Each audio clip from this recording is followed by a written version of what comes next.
அவைநாயக்கனூரில் ஸ்ரீ முத்துமாரியம்மன் 7வது நாளாக அம்மன் சேஷ வாகனத்தில் பவனி வருதல். ஊர் பொதுமக்களுக்காக அம்மன் சேஷ வாகனத்தில் 7வது நாளாக திண்டுக்கல் மாவட்டம் அவைநாயக்கனூரில் உள்ள ஸ்ரீ முத்துமாரியம்மன் திருவிழாவை முன்னிட்டு 7வது நாளாக அம்மன் சேஷ வாகனத்தில் மிக வான வேடிக்கையுடன் அலங்காரத்துடன் பவனி முத்துமாரியம்மன் பங்குனி திருவிழாவை முன்னிட்டு அவைநாயக்கனூரில் 10 நாளாக திருவிழா நடந்து கொண்டிருக்கிறது. 7வது நாளாக அம்மன் சேஷ வாகனத்தில் பவனி வந்து கொண்டிருக்கிறார்.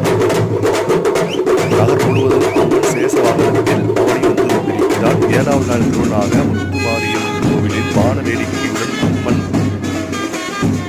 பொதுமக்கள் உற்சாகத்துடன் அம்மனை தரிசனம் செய்து கொண்டு வருகின்றனர்.